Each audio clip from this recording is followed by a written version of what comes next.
It's time for Business Minds Coffee Chat, an inspiring show about the journey to personal and professional growth. And now, your host, Jay Shear. Hey everybody, you are listening to Business Minds Coffee Chat, and I am your host, Jay Shear, and I am super excited today. I've got two fantastic guests in the studio with me today. My guests are brothers who are originally from Pittsburgh, Pennsylvania, and have made Palm Coast their home since 2017. Both are actively involved in the community. They belong to various groups and organizations, and I am telling you right now, they are both just amazing human beings. They truly are. Please welcome John Paul, who is the owner of iHelp, your outsourced IT department, and David Paul, a health and life insurance professional with USA Benefits Group. Gentlemen, welcome. It is great to see you. Thank you so much for being here. Great to see you as well, Jay. Thank you as always. Glad to be here. Thank you. Yeah, thank you, Jay. It's a privilege and an honor to be on your show. Absolutely. Well, I'm really glad that you guys are here, and I want to share with you that this is really a first for Business Minds Coffee Chat in that we have not had two guests at one time before, and also a first that I've never had brothers on the show, either on the radio show or on the podcast. So congratulations. Well, we're making history here today, too. This is the first time we've ever been interviewed together. Ooh, I like that. Yep. All right. So let's start with an easy question. All right. I would love it if both of you would share with all of us what one of the hardest things that you have done in life up to this point, one of the hardest things that you've done, and what you learned about yourself through doing that hard thing. So I'm going to spin the wheel right here to determine who's going to answer the question first. And it's spinning. Yes, it is. And we're going to start with David. David, okay. The hardest thing you've done, what you learned about yourself. So this is the easy question you said. This is the easy question. This is the easy question. We start off easy and then we build from there. Sure. All right. I would say one of the hardest things that I had gone through in my life was honestly moving down here to Palm Coast. It was picking up, leaving Pittsburgh, leaving my home, my family, all my friends. You know, went from knowing everybody, knowing what's going on, to Palm Coast, which we're not completely unfamiliar with. We used to visit here when we were younger, so there was some familiarity. But when you leave and you enter a new stage in life, for me, this was directly after high school. So it was definitely a big shift, going from having friends, family, being in the know, to still having my close family, of course, but for the most part, pretty much being alone. And that was probably one of the most important experiences I have gone through to date. Although it was hard adjusting, of course, living somewhere new, adjusting to, a whole new way of life, embracing it.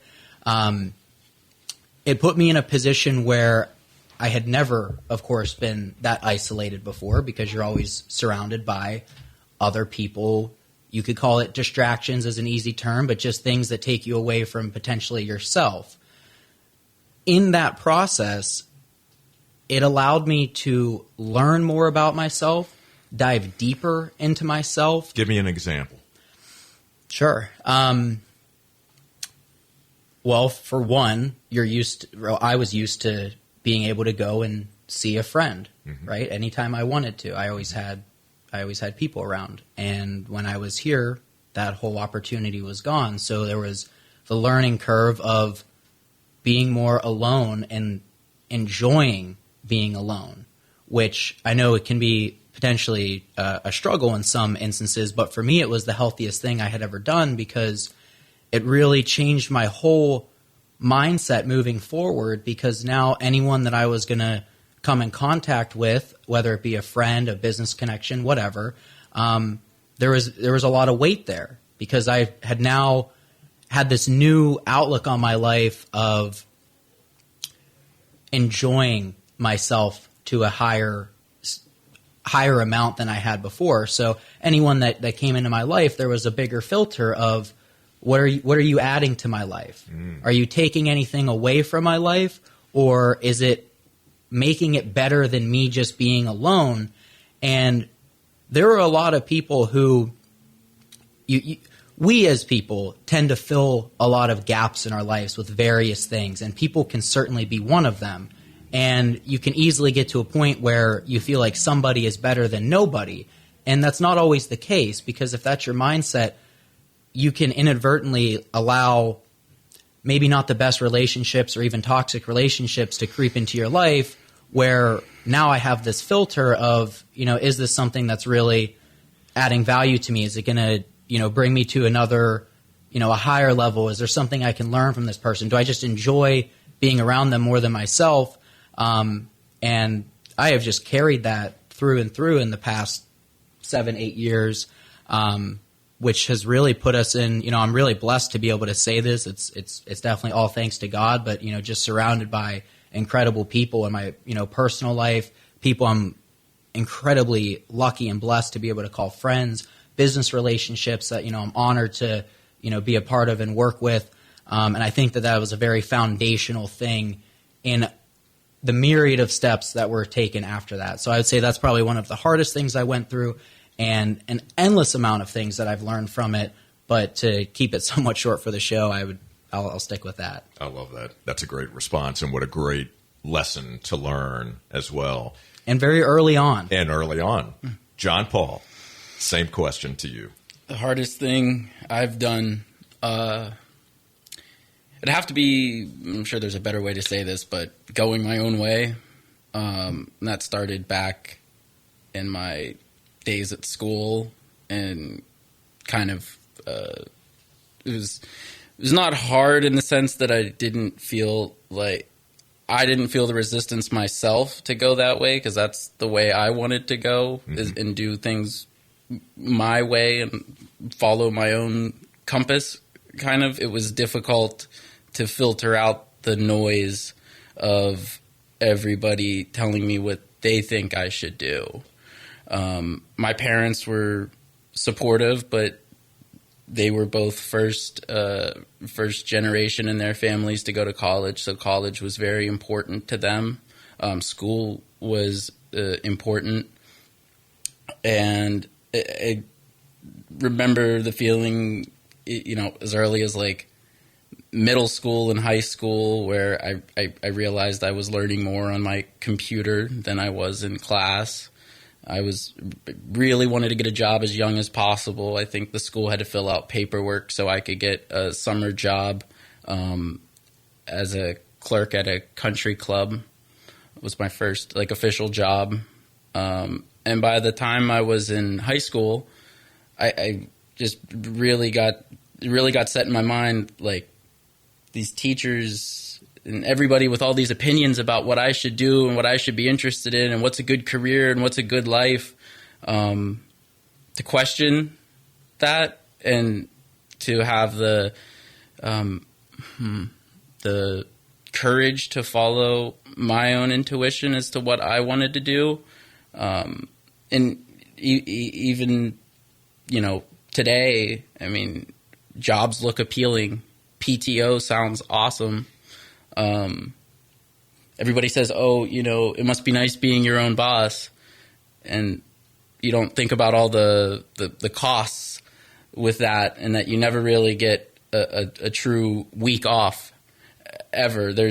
A boss is nice in the sense that when you're not in the office, there's somebody to take care of everything. Sure.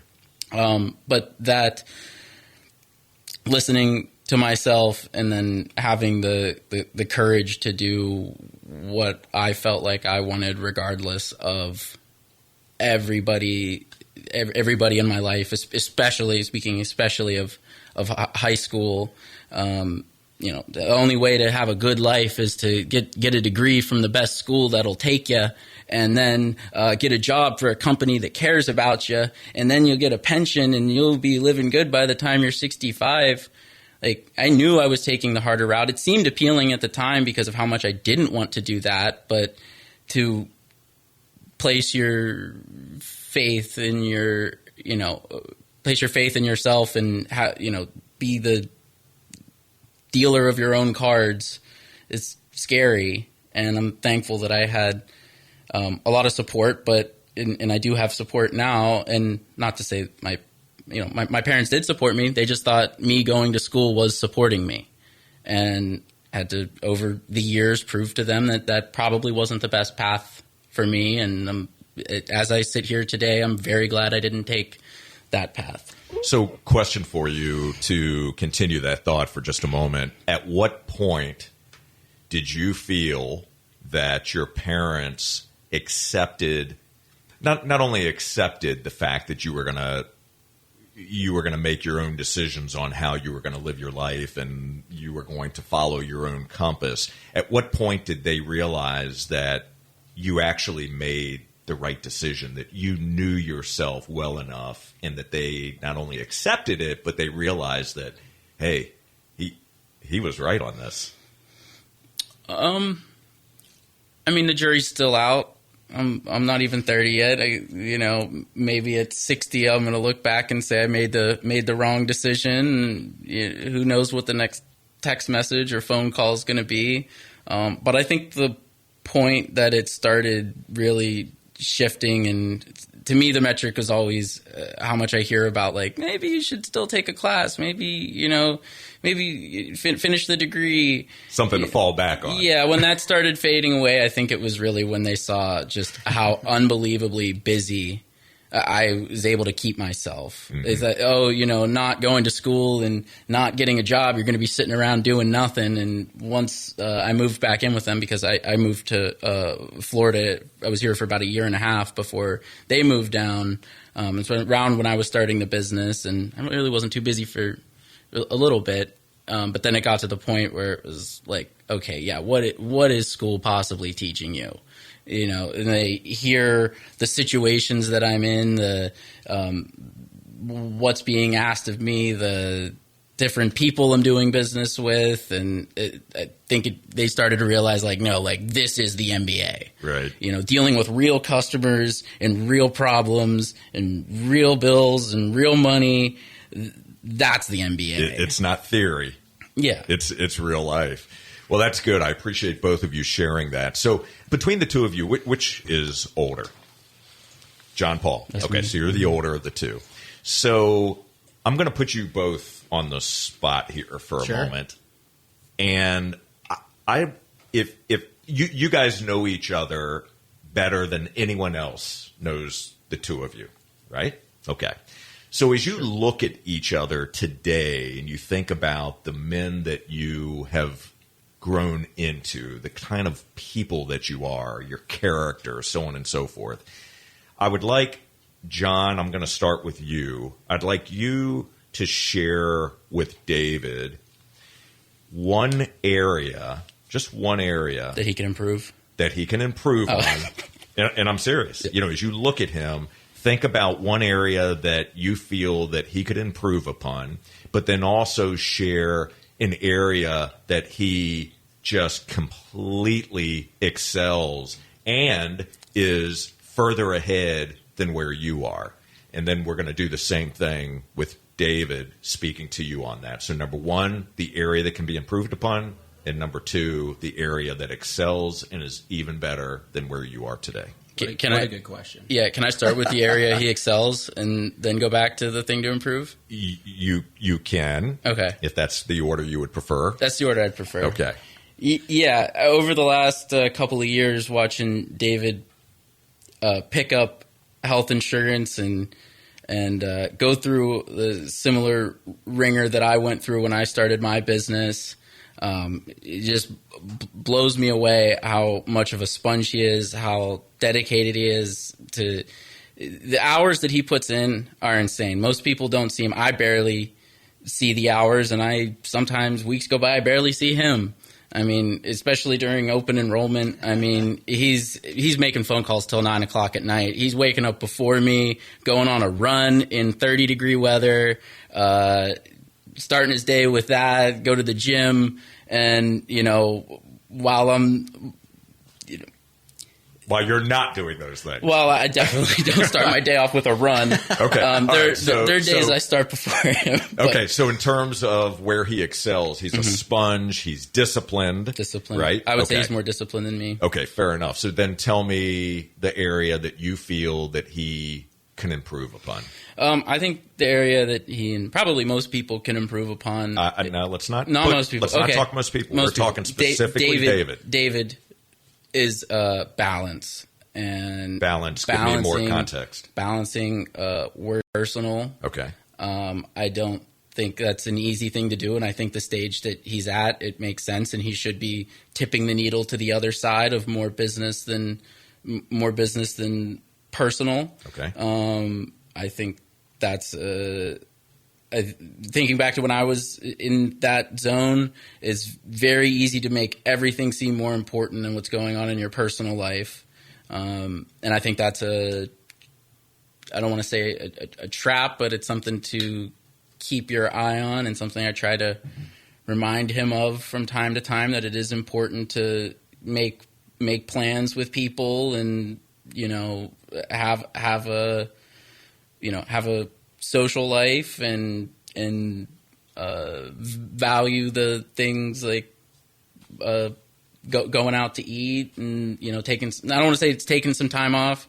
I don't want to say like you never do anything that's fun, but I mean I would say prioritizing your personal relationships a little bit more. I think over time you will see yourself that's the importance of that. Okay, so we are going to take a break to thank our amazing sponsors. When we come back, we're going to ask the exact same question of David, right? So my friends, you are listening to Business Minds Coffee Chat. Don't you go anywhere. We will be right back.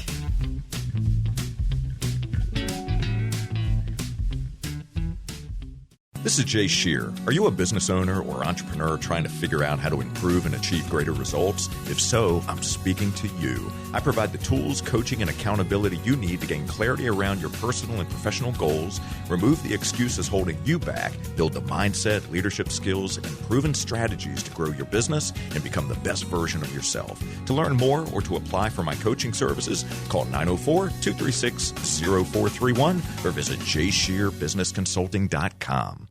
There's no business like show business like no business I know. Visit the Fitzgerald Performing Arts Center at Flagler Auditorium. We're about to release our new season of professional touring shows. Visit our website at flaglerentertainment.com. Sign up for our newsletter. You can be the first to know about our shows and special offers. And remember, every time you buy a ticket to a show, you support the performing arts in Flagler schools and you support our local economy. Thank you so much for recommending us to your family and friends. When you need a 30, 60, or 90-minute massage, it's real easy to book your appointment online. MassageByNatalie.org. MassageByNatalie.org.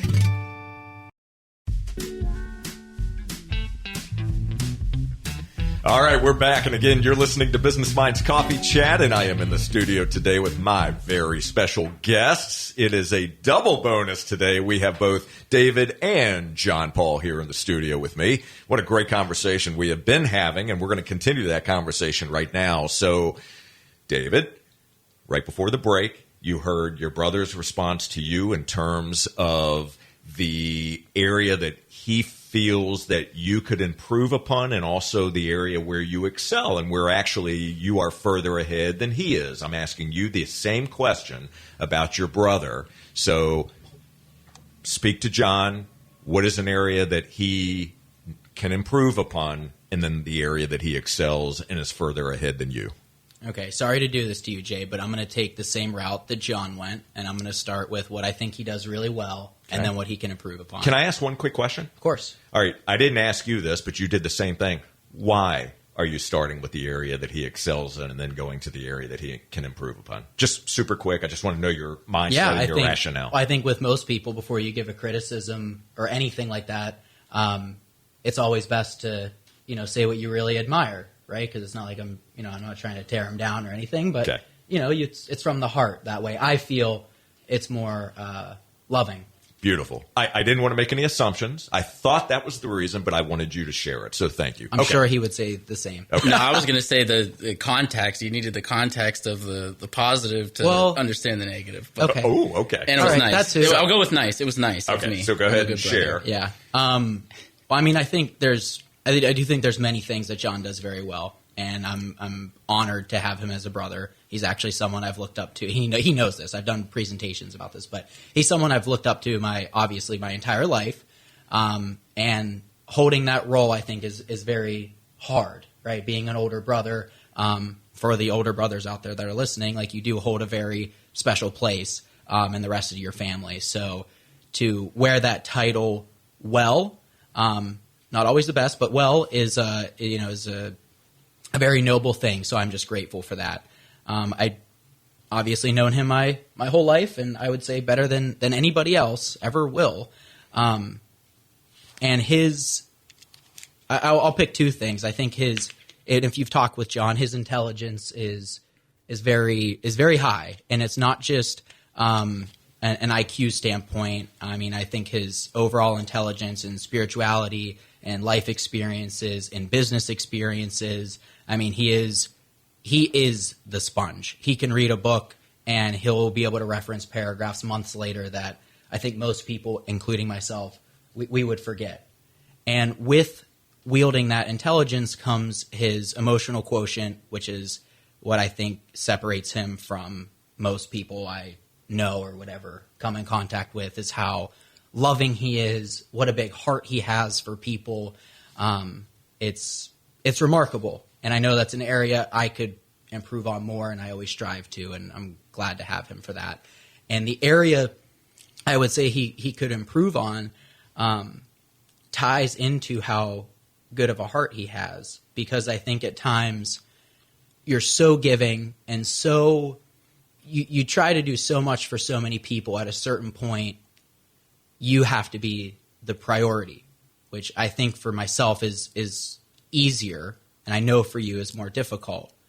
And by prioritizing yourself, like Jordan Peterson always talks about this, like you have to take care of yourself like someone you're looking after or responsible for. And that's just the cold, hard truth. And I know many people that are like this who carry, wonderful hearts with them. They want to do everything for everybody else, and don't put that on themselves. And in doing that to yourself and taking that same care and putting that same love into yourself, not only is it healthy for many different benefits throughout life, your physicality, your mentality going into the weeks, everything like that, but it also allows you to help more people. And you don't want the people who are doing so much for everybody else to sacrifice themselves, and they can't keep doing that. And honestly, I had a recent very good friend of mine who had passed away a couple weeks ago, and that is who he was to the core. He was this Mike. I knew him from Empower Fitness, where I previously worked, and he just had a heart of gold and cared about everybody but himself.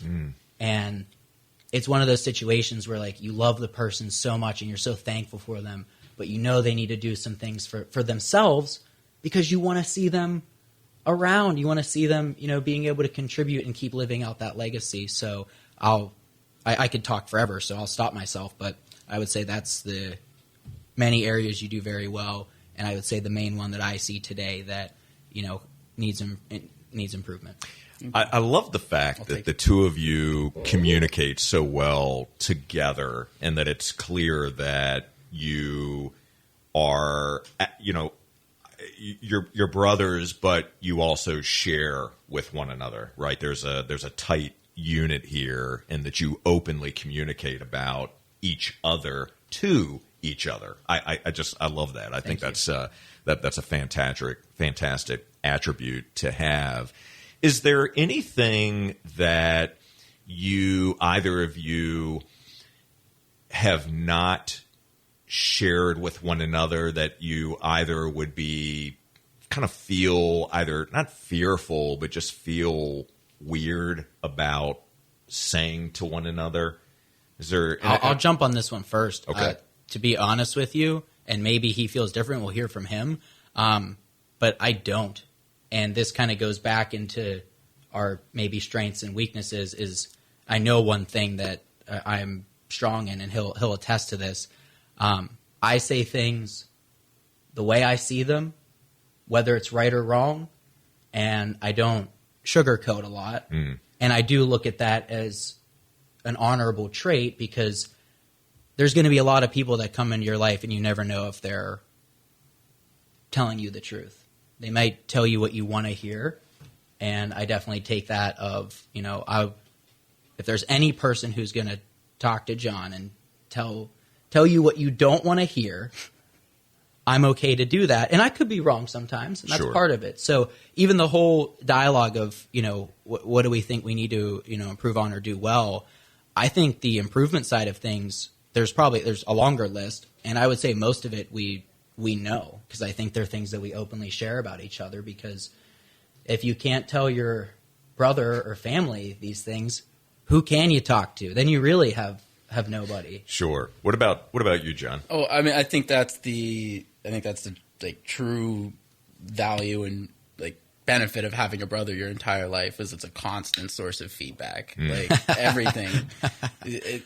My mom would buy me a new pair of pants to go to fourth grade, and be like, "How do I look?" She'd be like, "You look great." And then I'd turn to David and be like, "How do I look?" He'd be like, "You look like an idiot." And which one did you listen to, Mom or David? What do you think? Yeah, I think the next comment to Mom is, "Mom, we're taking those pants back." Yeah. That's too good. I love that. So, well, that's I really appreciate the relationship here, and let me just share with you. I mean, you guys are around enough people. You probably know this anyway, but what you have is not always common. It is not always common. We sometimes make the assumption that the relationship we have, right, the family dynamic we have, is just kind of normal. It's what everybody has, and that is just not the case. This is, I think, one of the reasons why the two of you and your family are so special, and how much I appreciate the two of you. So I want to ask you another question here, and we're going to let John answer this one first, and then David, I'd like you to answer second. If you could have a conversation with any one person that's either living or no longer living, and you could ask that person any one question, very briefly, I want you to tell me who the person is that you'd want to have the conversation with, and what is the one question that you would want to ask that person. So keep it brief. The person and the question. If you need to think, and I know you said him first, but I can go. If you're ready, then you can. John, if you're ready. Shoot. Okay. Yeah. David? Mine would be Jesus Christ. Okay. And the question I would ask him, if I only have one, hopefully I get more than that, but if I only have one, it would be what steps do I need to take or keep taking to best fulfill my life's purpose the way that he would want me to. Okay. All right. So Jesus, and what steps do I need to take to best fulfill the life that he would expect of you? Okay. John. Well, you took the good answer. No, when you said that, my first thought was my pop-pop, who I never met, really. He died when I was maybe 6 years old, so I never really got to have a conversation with him. Okay. My dad's the youngest by 6 years on his side of the family, and like I said, everybody in our family other than me and David knew him quite well. From everything I heard, he sounds like a character, and he was an entrepreneur back in his day during the Depression. So there's some pretty tough business going on during the Depression, and he was a tough guy, but he's also a family man, took good care of his family. So I would really I'd love a conversation more than just to have a question answered. But if I had to bring it down to a question, it would be something along the lines of how do you think I'm doing? Okay. You had a crazy tough life, before you had kids and made my dad, and now I'm here. Am I making it look like it was worth it? Something like that. Good questions from both of you. I love that. All right, so I want just a very brief response to this question from both of you. And John, since you just answered a question, David, I'm going to start with you. What are you most fearful about in life today? Most fearful about? Coming to a point where I'm not surrounded by any loved ones, or maybe don't even have anyone in my life that I could call a loved one. That would be, things would have to go very wrong to get to that point, but that would be, I would say, the most fearful thing I could possibly think of. Okay, thank you for sharing that, John. I would say on my having any form of regret as I lay on my deathbed, whether that's in a hospital surrounded by a bunch of people or wrapped around my steering wheel on 95, to have a regret in my heart at that last moment. And at the same time, on the other side, is making it up to heaven and speaking with God or Creator, whatever's on the other side there. I believe it's God, and Him saying I could have done more, or I squandered the blessings and the gifts that He gave me in this life. Those are the two driving fears. I think that you could have done more. You could have been a better person. You could that person who you passed that you thought was okay, and you thought for a second that they needed help, and you just walked right past. That was the person that I wish you would have helped. So, those are outstanding responses from both of you.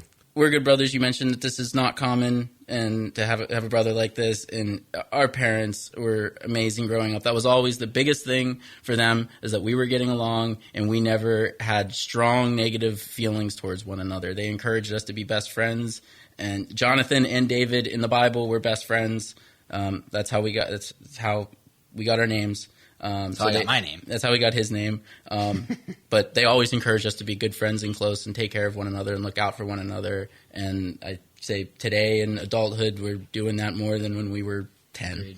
There was no fights allowed to happen. That was actually the main thing our dad would get the most upset about, was if we were fighting or had something between us. He didn't care if we were mad at him. He would just make sure we're not mad at each other. I love that. Your parents are just fantastic people, and I am sure they're watching right now. You have got to be so proud of these two. And guys, I want to thank you so very much for joining me today on Business Minds Coffee Chat. What a fantastic conversation. We could have this conversation for hours. I know it. Yeah, why aren't we doing a 3-hour one? I know, exactly. But I want you to know how much I appreciate both of you, and thank you so much for being here Jay, today. Thank you so much. Really appreciate it. Absolutely. You are a model and a teacher, and we're so thankful to have you as somebody to look up to in our lives and model our behavior after. You're an incredible asset to everyone we're lucky around to be standing on the shoulders of giants. Thank you, guys. I appreciate you. And for all of you, I want to thank you so very much for watching and for listening